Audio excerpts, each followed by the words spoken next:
From the earliest writings of man, we know that the human race has been comprised of the haves and the have-nots. When I was a kid back during the Great Depression, I was obsessed with a desire to know what invisible something separated the haves from the have-nots, being a have-not. I wanted to know why so few managed to be well off financially in a country where success is available to everyone. For example, in checking the Statistical Abstract of the United States, published by the Bureau of the Census, I discovered, just lately, that only 10% of the men in this country, 65 years of age and older, have incomes of $6,000 or more a year. More than 80% of all men 65 or older have incomes under $4,000 a year. Only 7.6% have incomes between $7,000 and $10,000 a year, and only 3.7% have incomes of $10,000 a year or more. A man starts his working career in his 20s, often earlier. He's fortunate in that he lives in the free world.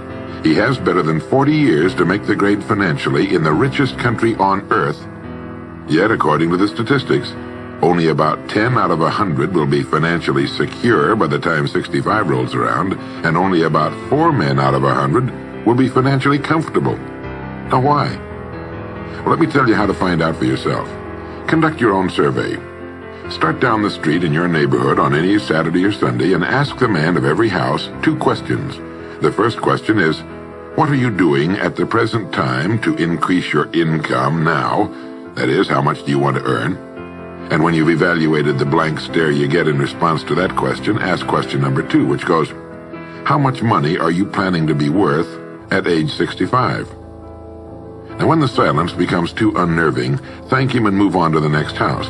Ask 50 men, 100, 1,000, until you're completely convinced that the reason men don't make more money during their working lives, and the reason men aren't financially independent by the time they're 65, is simply that they seldom, if ever, do any constructive thinking on either subject. It's that simple, unfortunately.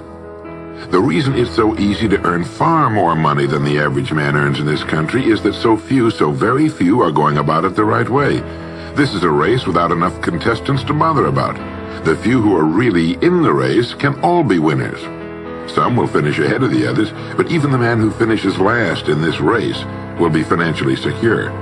Most people, more than 90%, aren't even in the race. To prove it, ask yourself the 2 survey questions. Up until the time you started listening to this message, what were your plans for increasing your income? How much do you want to earn? And how much money had you decided to be worth by the time you're 65? You see, people who earn large incomes aren't lucky, and they're not crooks as those without money are so fond of pretending, nor are they endowed with more brains or talent necessarily than their friends and neighbors, nor are they privy to occult secrets, and only a very few were lucky enough to have had rich fathers or grandfathers. Most of the people earning the big incomes today started the same way you and I did, and most other people.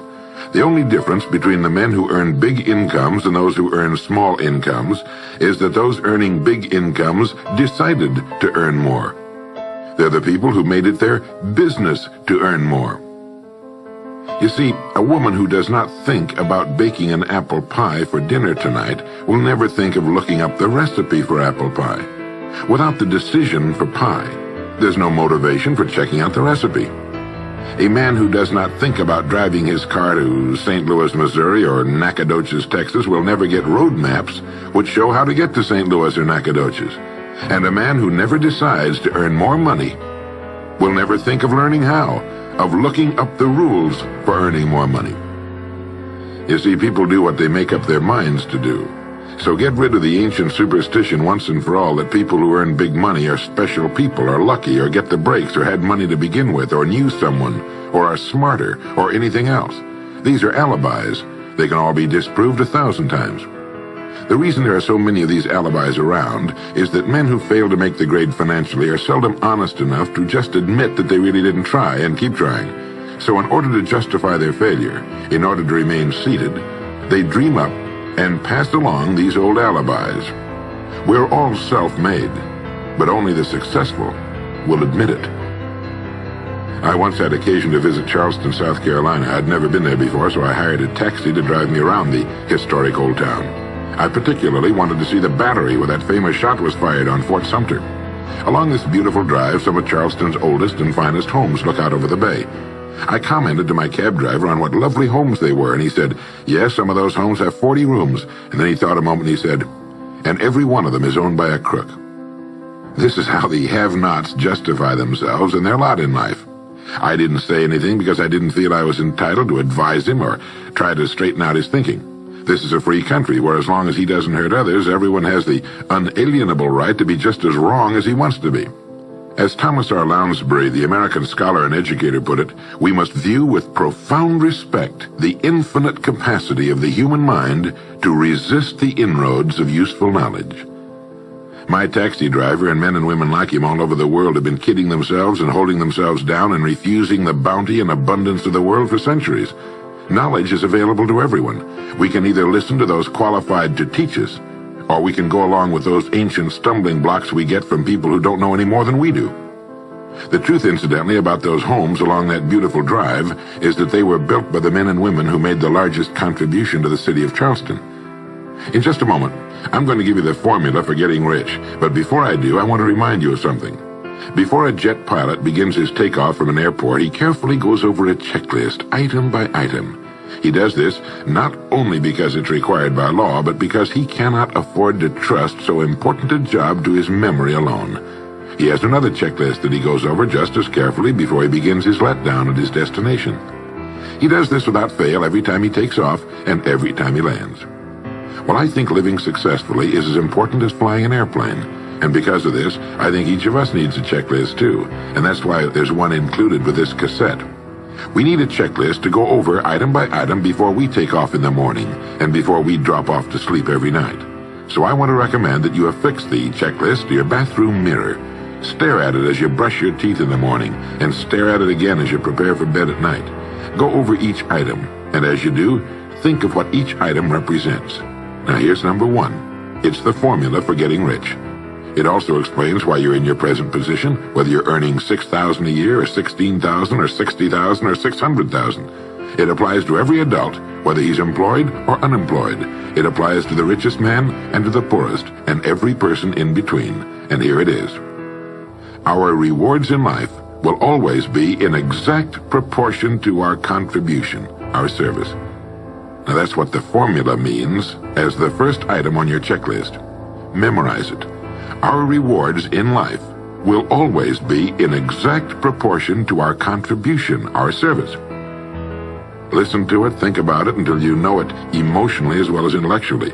It might give you some slight feeling of superiority to realize that there's probably not another man within a mile of where you live who knows it. You can add it as a question on your survey if you want proof of that. If you want it in another form, here it is as it applies to a man's job. It's the same thing really, the same thing applies, but you can express it differently. The money you're paid by the company you work for will always be in direct ratio to the need for what you do, your ability to do it, and the degree of difficulty involved in replacing you. Maybe you want to write the formula down in both of its forms and think about it until it's as much a part of you as your name. The reason it isn't spelled out on your checklist is because you might not want everyone to know what you're up to. The checklist is valuable only to a person who knows what the words really indicate. All right, you've got the formula. As you think about it, its meaning will become clearer to you. With the formula, there are two rules which must be applied to properly use it. This formula, together with the two rules, is your recipe or your roadmap to earning all the money you really want. Now let's take a look at item number 2 on your checklist. And I'm serious about your putting this checklist on your mirror. You'll notice it's pressure sensitive. Item number 2, the gold mine. The Pulitzer Prize-winning playwright Archibald MacLeish in his play The Secret of Freedom wrote, "The only thing about a man that is a man is his mind. Everything else you can find in a pig or a horse." Strong words, aren't they? But as long as you live, you'll never hear a truer statement. The key to every human being's success lies in his mind, the gold mine between his ears. One idea can make you rich. A lot of good ideas can move you steadily upward in the work you do, and ideas are free. Now just think, there's nothing now being done commercially that will not be done better, much better in the years ahead. Next year's homes and most of what's in them will be better than this year's. Next year's cars will be better. Next year's manufacturing, distributing, marketing, and selling and advertising should be better. Nothing is now being done as well as it must be done in the future, and every innovation, every new improvement will be somebody's brainchild. Now, what's your specialty? How many good ideas have you come up with during the past year? If you continue on as you have in the past, where will you be and what will you be earning, say, a year from now, 5 years from now? Every day of our lives, we walk or drive by more opportunity than we could develop in a lifetime, in 50 lifetimes. Back in the 20s, Sinclair Lewis wrote that you can kidnap a man, blindfold him, take him to any city in the country with a couple of notable exceptions, put him in a chair in the downtown area, take off his blindfold, and he could sit there a week and not be able to tell you what town he's in. The streets are all alike. The buildings are all alike. The businesses all look alike. This is still largely true today. The reason for this being that most businessmen in this country are playing a game called follow the follower. If a man goes into business, no matter what line it happens to be, the first thing he does is make certain that his place of business, outside and inside, looks exactly like every other place of business of that type in the country. Do you know why? It's because he's been playing copycat since he was a year old and does it without thinking about it. For the same reason kids dress alike in school. He wants to be one of the gang. He doesn't necessarily examine all the business establishments in his field and pattern his on the one outstanding example, the one that inspires him, the one that he can really believe in. He just does what everybody else in his business is doing, and by this simple process, he guarantees his own mediocrity. Whose drum are you marching to, if indeed you're marching to anyone's, and why? Remember, whatever you now do for a living will be done differently, quite differently a few years from now. Never in the history of mankind have the opportunities for all of us been so great. But the great majority of people will be the beneficiaries of progress, not those who bring it about. Which group are you going to belong to? If you want to be a contributor, not just a beneficiary, here's the first rule. It appears on your checklist as the gold mine. So, think. Think deliberately and with a purpose. Use the gold mine between your ears. Begin by thinking at a special time every day. Back during the Depression, a New York lumber dealer was growing rich while other lumber dealers were going broke.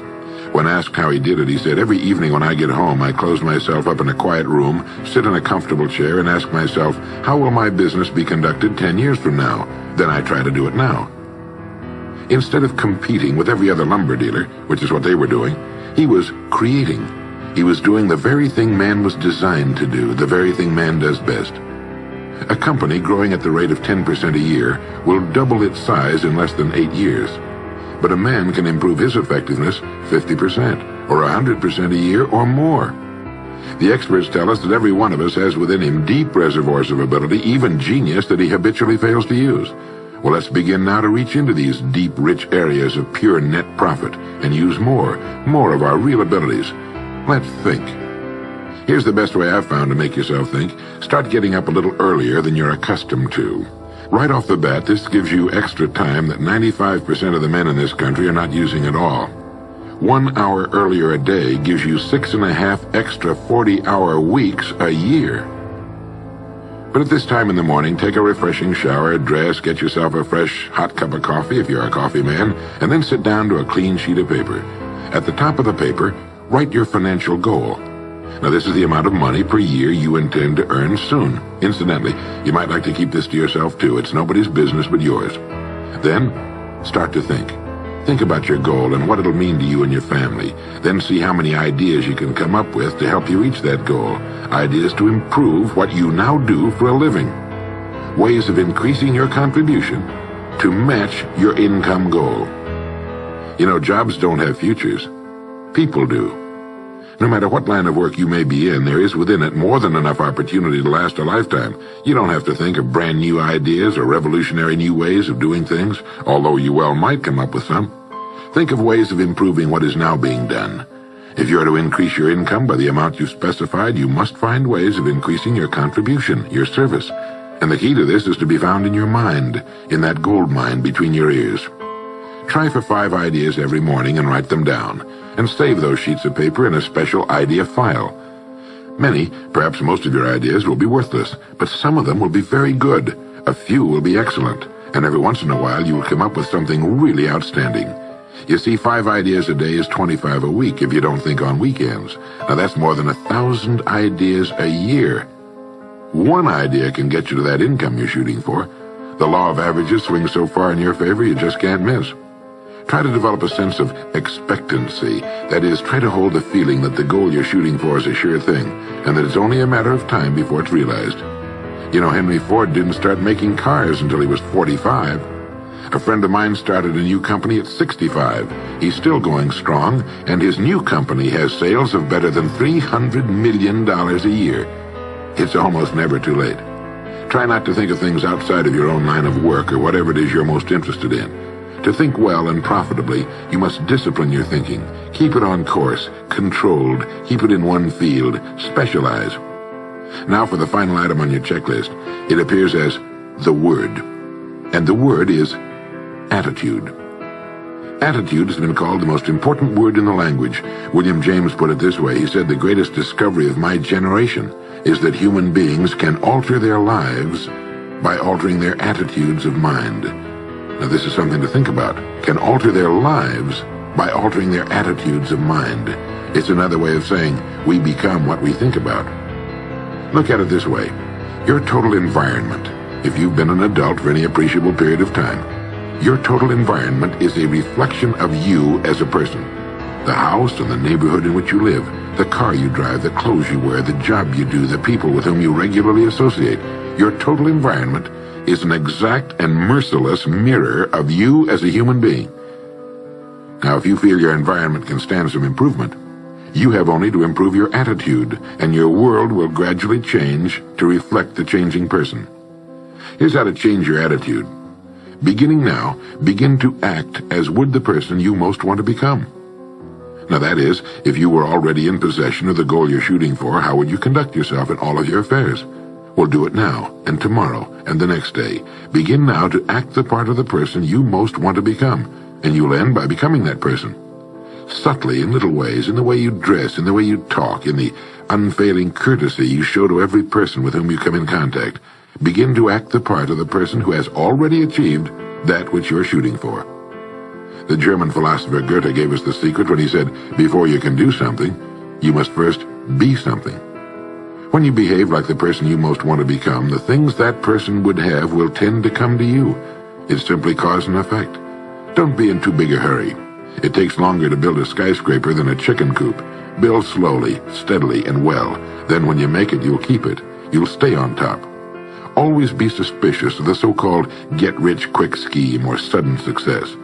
Never forget that word, attitude. It's your attitude toward the people with whom you come in contact that will determine their attitudes toward you. The person with the great attitude toward life and the world is the person other people call lucky. He's not lucky. He's just using our old friend, cause and effect. His causes are excellent, and his effects have to be just as good. Well, that's it. 3 things to remember. 3 things to practice every day. If you spent 16 hours a day, 7 days a week practicing your golf swing, in a relatively short time you'd have a grooved, beautiful swing like the pros. So practice your new attitude every day, every waking hour. Practice thinking a few minutes every morning, and you'll find yourself thinking all day long. And remember the formula. Our rewards in life will always be in exact proportion to our contribution, our service. Go over the ideas in this message every day until they're as much a part of you as your name and your temporary address. You'll notice that each time you listen, you'll hear something new. You'll get a new idea you failed to get before. This is Earl Nightingale, and thank you.